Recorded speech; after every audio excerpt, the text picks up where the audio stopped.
Yung as a coach, syempre, you're a veteran player but as a coach, bago ka lang, di ba? And you've looked up to these coaches.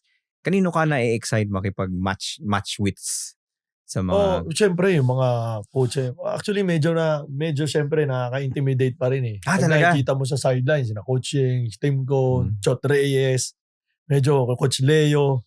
Minsan nga, nakikipagtawanan na lang ako kay Coach Leo kaya sa mga assistant coach, kay Coach Chot, kausap ko rin. But, sometimes if we see each other, like kami ni Coach Chot, nag-golf kami, diba? Si Coach Tim, nakakasama ko sa national team. Bro, nagtatanong ako sa kanila. I'm not scared. No, Coach, what do you think of? Binibigyan naman nila akong advice eh. Talaga? Hindi naman magdadamot yung mga yan.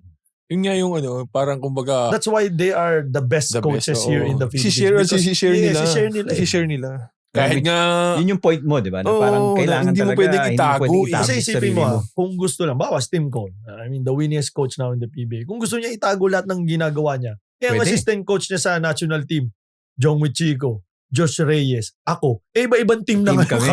Tama. Kung ayaw niyang i-share yun, yung mga ginagawa hindi siya kukuha ng kalaban. Tama. That's why they're best coaches talaga dito, di ba? So, hindi tsaka sa tagal naman, wala naman yata nakakopya ng triangle dito. tagal nga eh. Wala naka ng sistema nito eh. Tsaka wala makakapagturo nun siya lang. Kasi parang hindi lang X and O ang triangle. Hindi. Mahirap. Basa-basa talaga. Tagal ko ng triangle, mahirap. Kaya hindi ako nag-triangle sa Pure Foods eh. sa Magnolia. Mahirapan ako. Ikaw ba, feeling mo, respetado ka na within the PBA coaching community? Have you earned the respect? Siguro talaga? Kung player ako, oo. Kung tanong mo kung player ako, oo. Pero coach, hindi. Ano pa rin yan, siyempre, parang rookie player ako ngayon.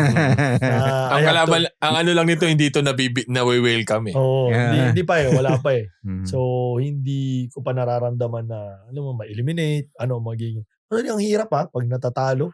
Di mo lang kung sasabihin mo sa mga players. Pag player ka, pag natatalo, bihis ka lang, uwi ka, tapos. Kain ka. Bawi ka next game sa practice. Actually. Di ba? May hirap eh. Ito, pag talo ka, paano sasabihin mo sa mga players mo? Pag uwi mo, mag-iisip ka ulit ngayon kung anong gagawin mong practice next game. The thing about his situation pa is, parang mapapaisip ka ng gusto dahil yung mga player niya, halos mga kakilala niya pa lahat. Sa pa yun. Diba? Isa pa yun. Sa pa yun. Factor. Okay sana kung bago lahat na hindi ako nakalaban. Tama. Or hindi ka nakalaro or something like that. Maraming factor na talaga. So, for the coaches to be successful, I think you really have to earn the respect ng ibang coaches sa'yo. Ngayon, sa tingin ko, ewan ko lang if this is true. Yung siguro, pag kalaban ako ng isang team, sabihin, hindi sila ganun mag-prepare, compare, pag magpe-prepare sila kalaban si Chot, si Tim. Hindi pa ganun eh. Ako, ngayon, bawat game na kahit kung hindi yung mga nasa top teams na kalaban, kung mag-prepare ako, parang rookie. Talagang preparation pa rin championship pareho. lagi. Kung parang championship pa laging preparasyon. Baka minsan, kung si coaching, kung kalaban kayo, baka before the game namin, pwedeng hindi pa pumunta ng practice yan. Alam mo, yung mga ganun ba? May mga ganung, syempre, you have to earn it. Diba? Everything naman dito sa buhay, kailangan natin talagang i-earn. Diba? Hindi naman automatic. Short of a championship, kasi hindi mo naman pwedeng sabihin na kailangan mag-champion muna ako bago mag-respect. Pero short of a championship, anong kailangan gawin ng isang rookie coach to earn the respect? Siguro, yung point na to the point na napapakita ng buong team ng team ko. Bawa ako as a new coach, napapakita ng team ko na hindi ko sinasabing talunin, pero at least lumabang kami.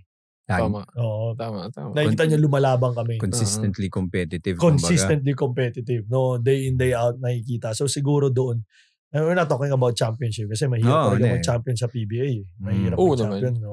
Mahirap mag-champion. So, yun lang, the fact na lumalabang ka, lagi kang toe-to-toe with the best teams dito sa PBA, with the best coaches na hawak, di ba? So, ayun, as a coach, siguro magiging proud na ako na as a new coach. Proud na ako doon sa ngayon. We're not even talking about championship in practice. Hindi namin pinag-uusapan. Sabi ko nga, we just have to go over that hump na punta lang tayo siguro ng quarters and then bahala na. from there. Kasi yun naman, actually, yun naman ang Yun lang eh. lahat. Yun naman ang lahat. Kami kasi before, nung bumalik si Coach Sheng, ganon din siya. Sumurvive tayo sa playoffs. Tapos, pagdating ng semis, tsaka natin problemahin. Yun na kami. Hindi mo kasi pwedeng tingnan ka agad. Championship. Hindi ka nga manalo elimination, championship ka. Diba? Actually. Ganun yun. Pero yung Ellie, yung mga teams, what identity are you trying to build? So, like, siguro lahat ng teams, diba? Kayo, may identity kayo, diba? Alam natin yung Ginebra, meron, diba? Sa'yo, is it building kung ano na yung identity niya o gusto mong may sariling identity yung team under you? Hindi, syempre, being a coach, syempre gusto mo meron kang sariling identity talaga sa gusto mo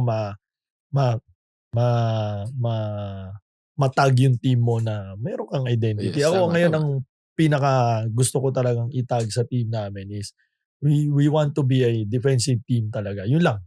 Kasi ang opensa, sabi ko nga, balik tayo kanina, sa sobrang gagaling na ng mga player ngayon. Madali na gawa ng paraan yan. Hindi mo na alam kung sino ang diba? Hindi mo na alam eh.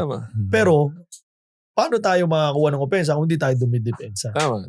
So, yun ang gusto ko maging identity ng team namin. Maging defensive team talaga kami. Na bahala na. And kung hindi ka makascore ang kalaban, hindi rin tayo makascore, okay lang, di 0-0. Diba? Pero kung score sila ng score, tayo, hindi naman tayo talagang makascore din, di patay tayo. So, tama. So yun yung you're trying to build yung identity na yun. Gaano ka pa kalayo? Malayo pa. Probably mga nasa 30% pa lang kami. Medyo talagang malayo pa. Honestly, medyo malayo pa kami talaga sa identity na yun. Lalo na may mga players kami pumapasok, katulad import, di ba? Pumapasok. So, kailangan ko pang ibalik ulit. So, tsaka, siyempre, ang basketball player naturally offensive-minded eh. Tama. Naturally offensive-minded ang player. Kahit alam nilang hindi sila magaling sa opensa. Offensive-minded.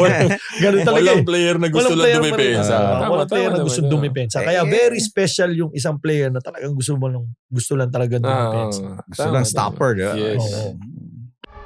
Nagkakainitan na ba? Sure ka bang nagliliyab na ang usapan? Kapit lang sa Sureball na Kwentuhan.